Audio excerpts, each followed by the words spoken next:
2013 की बात है। 2013 में पाकिस्तान की एक पूरी डिस्ट्रिक्ट है, डिस्ट्रिक्ट लेवल का जो एक इदारा है, जो अहले हदीस हैं, इनका एक ग्रोह है जमातुद्दावा। ये जो जमातुद्दावा वाले हैं, इनका जो डिस्ट्रिक्ट लेवल का जो इदारा है और जो पूरी डिस्ट्रिक्ट का एक ज़िले का जो मौसूल था, जो नाज़िम था, मौसूल जो है वो भी बैठा हुआ था और बाकायदा सारी इनकी इंतज़ामिया जो है वहाँ पर मौजूद थी। उस मौसूल की मौजूदगी में और इंतज़ामिया की मौजूदगी में हमारी जो है वो बातचीत शुरू हुई। मैंने ये तमाम हक़ाइक़ जो है वो सामने रखे, तो उसका नतीजा क्या निकला? नतीजा ये निकला कि बहुत सारी आवाम जो है, बहुत सारे लोग जो है वो हल्का बनता गया और वो बैठते, यानी कि वो मेरी बातों की तरफ मतवज्जो हो गए। वो सुनते जब उनके ऊपर मैंने वाज़ह किया कि भाई ये दजाल यही जदीदियत है, दावतुल अर्द यही जो है, ये गाड़ियाँ, ये जो गाड़ियाँ वगैरह हैं, ये मशीनें हैं, ये दावतुल अर्द है। इसी तरह मिसाल के तौर पर जो है वो क्रूड ऑयल क्या है, यानी हर चीज़ मैंने खोल कर वाज़ह की। जब मैंने तमाम हक़ाइक़ खोल कर वाज़ह किए तो मेरी एक बात को कहा गया, जी जो आप दलाइल दे रहे हैं, जो आप बात करें, ये वाक़तन हक़ है, तो आप जिस तरह ये दावत दे रहे हैं इससे आप कितनों को दावत पहुंचा लेंगे। उस वक्त मुझे पूछा, जी आप ये कब से दावत दे रहे हैं लोगों के ऊपर, कब से ये हक़ वाज़े कर रहे हैं? तो मैंने कहा, जी मैंने ये 2011 में ये सफ़र शुरू किया था, ये बाकायदा ये दावत देने का सफ़र जो है वो शुरू किया था 2011 में। तो उन्होंने कहा, जी 2011 भी गया, 2012 भी गया, 2013 में भी गया, आज हम फर्स्ट टाइम जो है वो आपका नाम सुन रहे हैं, आपको देख रहे हैं। किस ज़रिए से? वो भी आपके अपने ज़रिए से। 3 साल के अंदर 2011 हो गया, 12 हो गया, 13 जो है वो हो गया। 2.5 से 3 साल के अरसे के दौरान हमने इससे पहले कभी भी ना आपके बारे में सुना था, ना आपकी दावत के बारे में सुना था। आप कहते हैं कि आप जो है 2011 से दावत दे रहे हैं, लेकिन किसी को पता ही नहीं है। तो आप क्यों नहीं ऐसा करते कि आप ये दावत जो है ये इस तरह फ़र्दन या गली मोहल्लों में, मुस्लिम मसाजिद में देने के बजाय इस वक्त जो बेहतरीन ज़रिया है मीडिया, आप उसका इस्तेमाल क्यों नहीं करते? आप कैमरा क्यों नहीं ख़रीदते? आप यूट्यूब और फेसबुक का इस्तेमाल क्यों नहीं करते? अगर आप ये दावत जो है इस ज़रिए से आप पहुँचाएँगे तो ये दावत जो है ये तो बच्चे तक पहुँच जाएगी। अच्छा, मज़ीद आगे बढ़ते हैं। अब वहाँ पर आगे और क्या हुआ? वहाँ पर ये हुआ कि जब वो हल्का हिबाब जो है बढ़ना शुरू हो गया, तो वो जो उनका मसूल और जो इंतज़ामिया था, उन्होंने क्या किया, उन्होंने अब मुझे जो है वहाँ से भगाने की कोशिश करना शुरू कर दी। कि उनकी चाहत ये थी कि मैं अब उठूँ, अपनी बातों को बंद करूँ, दावत को जो है वो ख़त्म करूँ, बंद करूँ और यहाँ से निकलूँ। वजह क्या है? वजह ये है कि ये जो बातें बंदा कर रहा है, ये एक बात जो है वो लॉजिकल है, किसी बात को जुटलाया नहीं जा सकता, गलत साबित नहीं किया जा सकता। अब अगर हमारी जो आवाम है ये इसकी बातें सुन लेती है, क्योंकि जुम्मे के बाद का वक्त था, जुम्मे में यानी कि आवाम जो था वो कसीर तादाद जो है वो जमा हो गई, तो उन्होंने कहा अगर ये लोग बातें सुन लेते हैं इसकी, तो बाद में लोग हमसे सवालात उठाएंगे। ज़ाहिर बात है, लोगों के दिमाग में जो हमने दजाल के बारे में या जो बाकी दावतुल अर्द के बारे में या याजूज माजूज के बारे में, दुखानिन के बारे में, या जो भी जितने भी अलामात व शरात हैं उनके बारे में, या महदी के बारे में या ईसा के बारे में, अगर यानी कि ये चीज़ें जो हमने दिमागों में लोगों को ठोसी हुई हैं, उसके बरक्स सवाल आया, ये जो इससे दावत सुन रहे हैं, तो हम क्या जवाब देंगे? हमारे पास तो कोई जवाब नहीं होगा। लिहाजा इन्होंने कोशिश की मुझे वहाँ से निकालें। फिर वहाँ से मुझे इन्होंने क्या किया, उस पूरे जो हल्का बना हुआ था, काफ़ी मजमा बन चुका हुआ था, उस हल्के से मुझे इन्होंने अलग करके बाहर सहन में घास वगैरह थी और वहाँ पर इन्होंने कुर्सियाँ और एक टेबल रख के, तो वहाँ पर जो है वो मुझे अपने साथ बिठाया। इनके जो है वो इंतज़ामिया के जो है वो 2 अफराद, मौसूल साहब और मैं, और मेरे साथ जो है मेरे एक भाई थे जो आज भी साथ हैं, यानी दोस्त मेरे भाइयों की तरह, तो वो भी साथ थे। वहाँ बैठकर तो फिर उन्होंने जो है वो तरह तरह की, मिसाल के तौर पर वीडियोज़ जो है वो दिखाना शुरू कर दी इंडिया के ख़िलाफ़। मुख्तलिफ यूट्यूब से क्लिप जो है अपलोड किए हुए, अपने मोबाइल के अंदर जो है वो डाउनलोड किए हुए वो क्लिप जो है, जी ये देखें हम इंडिया के ख़िलाफ़ ये कर रहे हैं, हम जो है काफिरों के ख़िलाफ़ ये जिहाद कर रहे हैं, ये कर रहे हैं, वो कर रहे हैं, इस तरह ये यानी बात को मोड़ना शुरू किया। चाय ला रखी, मैंने कहा जी मैं चाय नहीं पीता, हम चाय नहीं पीते, और वाज़े किया चाय क्यों नहीं पीते, ये कोक पियेंगे, पेप्सी पियेंगे, वो भी वाज़े किया। भैया अभी अंदर तो आपके ऊपर ये सारी चीज़ें वाज़े की कि ये सारा का सारा जो है फसाद है, ये जो है वो दजाल है। अगर आप इन चीज़ों को इस्तेमाल करते हैं तो क्या ये फितरत मुहैया कर रही है? बहरहाल तो आप फिर वही कर रहे हैं। लेने का नतीजा ये निकला कि काफ़ी घंटों के बाद वहाँ से इन्होंने हमसे जान छुड़ाई, वहाँ से हमें निकाला। लेकिन जब निकाला तो उस वक्त भी यही कहा, यही मशवरा दिया कि आप इस दावत को आलमी सतह पर लॉन्च क्यों नहीं करते, आप इस दावत को कैमरे और जो है यानी कि वो सोशल मीडिया का इस्तेमाल करते हुए, मीडिया का इस्तेमाल करते हुए क्यों नहीं फैलाते। हमें ये मशवरा दिया गया। फिर इसके बाद 2013 की बात है, लाल मस्जिद, अगर वहाँ कैमरे लगे हुए हैं, उम्मीद है लगे होंगे, मैं एजेंसियाँ जो हैं उनको कहता हूँ कि लाल मस्जिद के आसपास ज़ाहिर बात है सिक्योरिटी कैम्स वगैरह जो है वो CCTV लगे हुए हैं, जो है वो यकीनन लगे हुए हैं, और लगे उस वक्त भी लगे हुए थे 2013 में भी, लाल मस्जिद में भी होंगे, इतना बड़ा इदारा है यकीनन होंगे। और वहाँ पर इनके मोहतलिफ मुफ्ती हैं, वो भी इस बात की जो है वो अगर वो वाक़तन यानी कि सच बोलने वाले हैं तो वो कहेंगे हाँ जी वाक़तन ऐसी शख्सियत आई थी। मैं और मेरे वही दोस्त हम लाल मस्जिद में गए, वहाँ पर हमने कहा जी हमने जो अब्दुल अजीज़ साहब हैं उनसे मुलाकात करनी है, उनसे मिलना है। तो मकसद क्या था, मकसद यही दावत सामने रखनी थी। तो हमें जवाब मिला जी अब्दुल अजीज़ साहब जो हैं वो उम्रा पर गए हुए हैं और कल उनकी वापसी है, अगर आप कल आ जाएँ तो आपकी हम मुलाकात करवा देंगे। यानी कि उनकी वापसी से उम्रे से 2013 में, ये अब अब्दुल अजीज़ साहब या मौलवी अब्दुल अजीज़, उन्हें पता है कि 2013 में जब उन्हें यानी कि उम्रा किया, मुझे बताने की ज़रूरत नहीं है डेट वगैरह, जिस डेट पर वो वापस आए थे उससे एक दिन कबल हम लाल मस्जिद गए थे। तो वहाँ पर इनके जो मुफ्तियान हैं, जो इनका जो दारुल इफ्ता था, वहाँ पर इन्होंने हमें बिठाया और वहाँ जब बिठा के पूछा जी हाँ जी क्या यानी कि आपका कोई सवाल है, कोई मसला है या क्या। तो मैंने कहा कि भाई हमारा कोई सवाल नहीं है, कोई मसला नहीं है, हाँ कुछ हक़ाइक़ हैं, कुछ बातें हैं जो हम आप तक पहुंचाना चाहते हैं। और मकसद हमारा ये था कि जो अब्दुल अजीज़ साहब हैं उनके सामने ये हक़ाइक़ हम रखते, क्यों, उसकी वजह यह है कि वो हक़ के तलबगार हैं, लिहाजा उनके सामने हम हक़ रखना चाहते हैं। अगर ये वाक़तन हक़ है तो इसे तस्लीम करें, लोगों के ऊपर वाज़े करें, अगर ये हक़ नहीं है तो हमें बताएं हक़ क्या है ताकि हमारी इस्लाह हो जाए। तो उन्होंने कहा जी ठीक है आप ऐसा करें, आपकी जो दावत है, जो बातें हैं आप हमारे सामने रखें तो हम जो है वो अब्दुल अजीज़ साहब तक जो है पहुँचा देंगे। मैंने कहा ठीक है, बजाय इसके कि आपको दोबारा आना पड़े तो हम जो है आपकी दावत को पहुंचा देंगे। हाँ जी ठीक है। अब वहाँ कुछ घंटे लगे और उनके ऊपर ये सारी की सारी दावत जो है वो वाज़े की, और उन्होंने फिर क्या किया, एक मुझे कार्ड दिया, अपना जो विज़िटिंग कार्ड है उसके ऊपर जो है वो दारुल इफ्ता के जो मोहतलिफ मुफ्तियान हैं उनके भी नंबर्स वगैरह जो लिखे हुए थे, मोबाइल नंबर्स वगैरह उनके नाम वगैरह लिखे हुए थे, और कहा यानी कि आखिर पे ये कार्ड आप ले जाएं और कोशिश करेंगे आपसे रब्ता रहे, आपकी यानी बातें वाक़तन सारी ठीक हैं, परफेक्ट हैं, हक़ है। और ये तो वाक़तन हम जो उलमा हैं, उलमा की ज़िम्मेदारी बनती है कि जो है बैठें और आपकी दावत को सुनें और इसके ऊपर जो है वो गौर व फ़िक्र करें और इसको आगे जो है वो कैसे पहुँचाना है उसका लाएअमल तय किया जाए। बहरहाल अब ये मैं आपको एक दो वाक़े मैंने आपके सामने रखे, तो इसलिए नहीं रख रहा कि इसका कोई और गर्ज़ो काज या और कोई मकसद है, ये सिर्फ इसलिए रख रहा हूँ एक बतौर मिसाल जो दो वाक़े रखी है, सिर्फ दो वाक़े नहीं हैं बल्कि इस तरह के दर्जनों वाक़यात हैं। पाकिस्तानी मिसाल का फ़ौज हो, फ़ौज की मतलब चौकियाँ हों, वहाँ पर जिस चौकी पर बैठना हुआ वहाँ पर यह दावत दी, वहाँ पर ये हक़ खोल कर वाज़े किया। मिसाल के तौर पर 2013 की बात है, इस्लामाबाद में जो है वो ये जो इनका पासपोर्ट का जो हेड क्वार्टर है, हेड ऑफिस है, जहाँ पर जो है वो DG पासपोर्ट जो है वो बैठता है, तो वहाँ पर भी जो है हज़ारों की तादाद में मजमा था उस वक्त। जो है ये पासपोर्ट जिसे कि इसकी वो शार्टेज हुई थी, क्राइसिस बना हुआ था, तो हज़ारों के तादाद में वहाँ मजमा था, लोगों का लाइनें लगी हुई थी और वहाँ पर उस मजमे के ऊपर भी यही सारा हक़ वाज़े किया।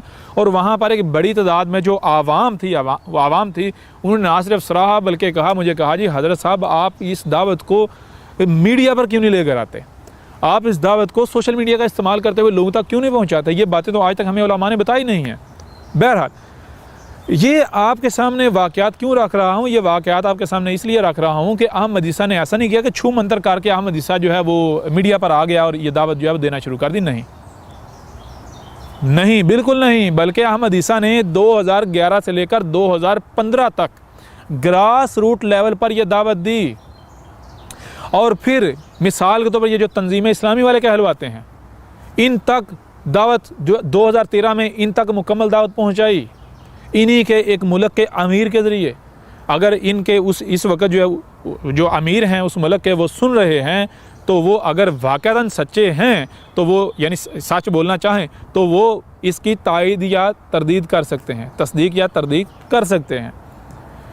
और फिर वो जो इनके उस मुल्क के अमीर थे उनकी अमारत किस वजह से छीनी, वो पिछले गुज़श्ता 25 साल से तंजीम इस्लामी के उस मुल्क में अमीर थे, डॉक्टर इसरार के करीबी थे और उनकी अमीरी जो अमारत थी गुज़श्ता 25 साल से जो चली आ रही थी वो सिर्फ़ और सिर्फ इस वजह से छिन गई क्योंकि ये जो अमीर साहब हैं ये ये जो अहमद ईसा इसके साथ उठते हैं बैठते हैं, अहमद ईसा के साथ ताल्लुक़ है, अहमद ईसा ने इनको ब्रेन वॉश कर दिया है।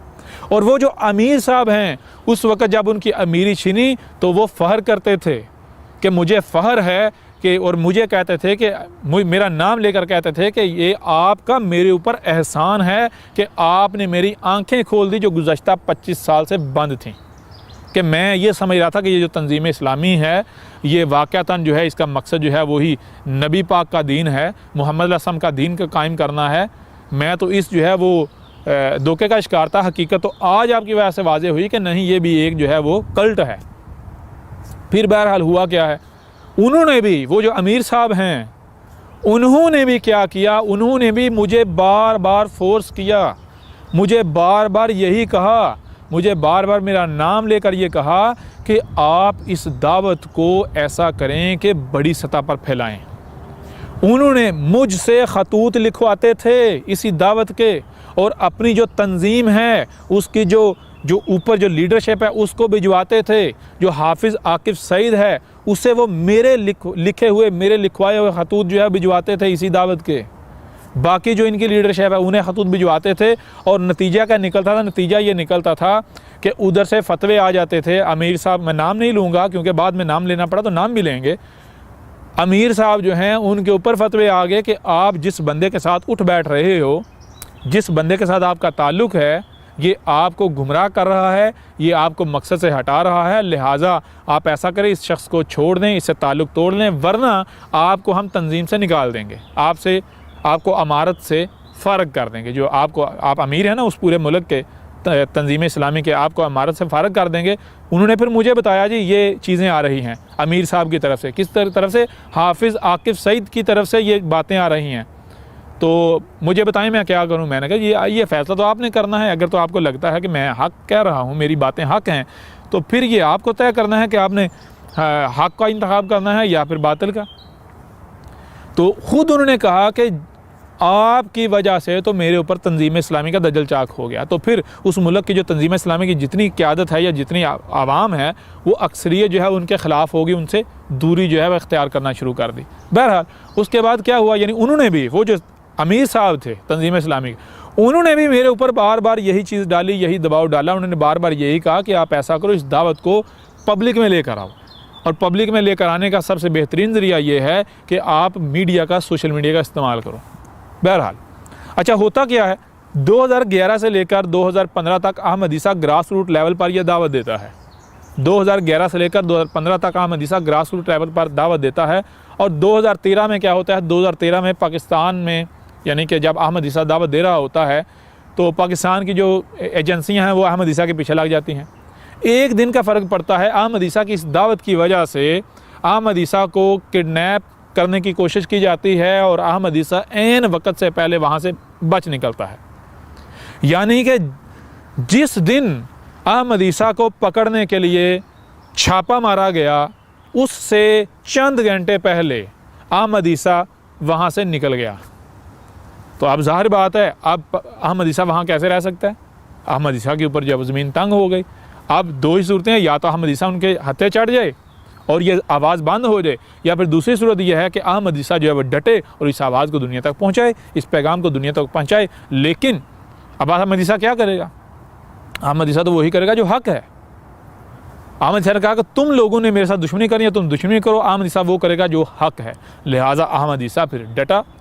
अहमद ईसा ने फिर ग्रास रूट लेवल से उठकर ये जो यानी कि आलमी सतह है, जहाँ जहाँ भी उर्दू बोलने वाले हैं, उस सतह पर यह आवाज़ पहुँचाने के लिए इन ज़राए का इंतखाब किया। फिर अहमद ईसा ने जब हक़ दुनिया के सामने लाया है तो ज़रा आप अपनी अफवाज को पूछ लें, अपनी गुज़श्ता हुकूमत को पूछ लें, अपनी जो आपकी जो ये जो वज़ारत सेहत है या वज़ारत साइंस और टेक्नोलॉजी है या फिर वज़ारत ये फूड वगैरह है, इससे पूछ लें कि जो मुल्क के अंदर, ख़ास करके पंजाब के अंदर जो कॉलेजों में, स्कूलों में कोल्ड ड्रिंक्स पर पाबंदियाँ लगीं, जो खुराक के ऊपर क्रैकडाउन हुआ, वो किस वजह से हुआ? अहमद ईसा की किताब की वजह से हुआ। अहमद ईसा ने सबसे पहले क्या किया, ये जो रिज़्क़ है इसके ऊपर किताब लिखी कि रिज़्क़ किस तरह तबाही मचाता है। रिज़्क़ की अहमियत और हैसियत क्या है, जो आप खाओगे वही बनोगे। अहमद ईसा ने जब ये हक़ाइक़ वाज़े किए, एक एक शय के बारे में हक़ाइक़ वाज़े किए, वो जो किताब है वो तकरीबन 3 लाख से ज़ायद अफराद ने डाउनलोड की। वो किताब हर इदारे तक गई, हर जगह तक गई। उस किताब का फ़ीडबैक यानी इतना फ़ीडबैक आया कि मुझे हर तरफ से यही कहा गया कि आप इस दावत को पब्लिकली क्यों नहीं लेकर आते। मुख्तलिफ यूनिवर्सिटियों के प्रोफेसर्स की तरफ से फ़ीडबैक आया, फ़ौज के जो आला अहदेदारान हैं, अफसरान हैं, जो ब्यूरोक्रेट्स हैं, उनकी तरफ से आया, मुख्तलिफ जो डॉक्टर्स हैं उनकी तरफ से आया, कि आप इंजीनियर्स हैं उनकी तरफ से आया। हर तरफ से ये यानी कि मुख्तलिफ जो अपने आप को उलमा कहलवाते हैं, जो वाक़अतन अपने आप को अहले, उनकी तरफ से भी आया। और मिसाल के तौर पर यहाँ तक कि ये जो लाल मस्जिद वाले मुल्ला अब्दुल अजीज़ साहब हैं, मुल्लाटा, ये जो है, इस मुल्लाटे ने क्या किया, इस मुल्लाटे ने और ये जो लाल मस्जिद, इन्होंने अहमद ईसा की उस दावत को अपने नाम से मंसूब करके फैलाना शुरू कर दिया। अहमद ईसा का लिटरेचर लेकर तो उसको अपने नाम से मंसूब करके आगे फैलाना शुरू कर दिया। बहरहाल ये सारे सबूत अहमद ईसा के पास हैं। ऐसा नहीं कि अहमद ईसा हवा में बातें कर रहा है, ये अहमद ईसा जो हक़ाइक़ हैं वो सामने ला रहा है। तुम लोगों के ऊपर ये जो तुम कहते हो ना, छुप कर बैठा हुआ है, कमरे में घुस के बैठा हुआ है, छुप के बैठा हुआ है, कमरे में घुस के बैठा हुआ है, तो ये तुम्हें परेशान होने की ज़रूरत नहीं है। अहमद ईसा ना कभी छुपा था, ना छुपेगा, ना छुपा है, ना छुपा था, ना छुपा है और ना ही छुपेगा। अहमद ईसा तो मैदान में मौजूद है, अहमद ईसा तो मैदान में मौजूद है। अब ये तो बिल्कुल ऐसा ही है कि जो तुम्हारे मुल्लाटे हैं वो कहाँ बाहर बैठ के वीडियो रिकॉर्डिंग करते हैं या फिर अंदर कमरों में बैठ के रिकॉर्डिंग करते हैं। ये जो मोस्टली मीडिया वाले हैं, ये जो प्रोग्राम करते हैं, ये बाहर खुली हवा में करते हैं या फिर बंद कमरों में करते हैं। ऐसे में अगर उनको ये कहा जाए कि बाहर निकल के प्रोग्राम क्यों नहीं करते, ये बंद कमरों में रहकर क्यों करते हो, तो अक्ल केंद्रो ज़रा गौर करो। ऐसी बात करने वाला, उसकी अकल ठिकाने पर हो सकती है? ऐसा शख्स जो है वो अक्लमंद हो सकता है? ऐसी बात करने वाला अक्लमंद हो सकता है या इंतहाई बेवकूफ़ होगा? उससे बड़ा कोई बेवकूफ़ हो ही नहीं सकता। बहरहाल ये बातें क्यों आपके सामने रखी जा रही हैं? ये बातें इसलिए आपके सामने रखी जा रही हैं कि अहमद ईसा जो है वो ऐसा नहीं हुआ कि उठकर छू मंतर करके तो सामने आ गया। नहीं, अहमद ईसा की अपनी एक तारीख़ है। तो अहमद ईसा छू मंतर करके सामने नहीं आ गया, बल्कि अहमद ईसा ग्रास रूट लेवल से आया है, स्टेप बाय स्टेप आगे बढ़ता बढ़ता स्टेज पर आया है। और इससे पहले अगर तुम लोग अंधे थे, तुम्हारे कान बांधते, तुम्हारी आंखें बांधती, इसमें अहमद ईसा क्या कसूर है? लिहाजा ना तो अहमद ईसा जो है वो शोहरत का तलबगार है और ना ही अहमद ईसा छू मंतर करके सामने आ गया, बल्कि अहमद ईसा ने 2016 में, 2017 में, 2018 में क्या किया? डॉक्यूमेंट्री सामने लेकर आया, बाकायदा किस्त वाइज एक एक बात को हर लिहाज से, हर पहलू से खोल कर सामने रखा। और मज़े की बात यह है कि अगर अहमद ईसा शोहरत का तलबगार होता तो अहमद ईसा उस डॉक्यूमेंट्री में अपना नाम बताता, अपनी शक्ल दिखाता। मज़े की बात यह है 2016, 2017, 2018 जब अहमद ईसा डॉक्यूमेंट्री पेश कर रहा है, दुनिया में किसी को ये नहीं पता कि ये डॉक्यूमेंट्री पेश करने वाला कौन है। नाम नहीं बताया, शक्ल नहीं दिखाई, हालांकि जो डॉक्यूमेंट्री है उसके मिलियंस में व्यूज़ थे, मिलियंस में, सैकड़ों जगहों पर, हज़ारों जगहों पर लोग अपलोड करते थे, हज़ारों कमेंट्स, हज़ारों लाइक्स, यहाँ तक कि एक एक पार्ट के एक एक किस्त के 50-50 हज़ार शेयर्स होते थे, 60-60, 70-70 हज़ार शेयर्स होते थे, 2-2 मिलियन, 3-3 मिलियन, 4-4, 5-5 मिलियन व्यूज़ होते थे फेसबुक पर। और किसी एक जगह पर अपलोड नहीं हुई थी, सैकड़ों हज़ारों जगहों पर। हर शख्स ये कहता था कि भाई ये डॉक्यूमेंट्री बनाने वाला कौन है, इसके पास इंतहा का इल्म है, इसने तो हर बात खोल कर रख दी। अक्सरियत ये कहती थी भाई सामने आओ, हम आपको देखना चाहते हैं, हम आपको देखना चाहते हैं, आप हो कौन, आप तो इंतहाई बड़ा दिमाग हो, आपके पास तो बहुत इल्म है, आपने तो एक एक बात खोलकर वाजे कर दी, आपने तो हर एक का दजल चाक कर दिया। फिर भी अहमद ईसा सामने नहीं आया, बल्कि उसके बाद अल किताब जब तक नहीं आई, अहमद ईसा सामने नहीं आया। अहमद ईसा उस वक़्त सामने आया जब हर एक तक ये दावत पहुंच गई, हर एक तक दावत पहुंच गई। जब हर एक तक बात पहुंच गई, दावत पहुंच गई, उसके बाद अहमद ईसा सामने आया। अहमद ईसा ने ऐलान किया, क्यों? क्योंकि अहमद ईसा को इल्म था, अगर मैं पहले ही शुरू में ही आकर यह कहूं कि मैं अल्लाह का रसूल हूं, तो मुल्लाटों ने ग्राउंड ही ऐसी बना दी हुई है कि लोग हसद और बुग़्ज़ की वजह से इस बात को सुनेंगे ही नहीं, इस दावत को सुनेंगे ही नहीं। और आज ईमेल्स आ रही हैं, आज ईमेल्स आ रही हैं, बहुत बड़ी तादाद में लोग जो हैं वो कह रहे हैं कि ये पहले तो हमें, यानी कि जब आपने दावा किया, सामने आए कि मैं अल्लाह का रसूल हूँ और आपके खिलाफ प्रोपेगेंडा आया, हमने भी आपको गालियाँ दी, हमने भी आपको बुरा भला कहा। लेकिन जब बाद में हमें पता चला कि ये तो वही शख्स है जो नबा 7 वाला है, ये तो वही शख्स है जिसने डॉक्यूमेंट्री पेश की थी, ये वही शख्स है जिसने हलाल तैयब पर जो है वो किताब लिखी थी, जिसने हक़ाइक़ खोल कर वाज़े किए थे, तो उस वक़्त हम सोचने पर मजबूर हो गए कि ये कैसे हो सकता है कि ये बंदा गलत हो।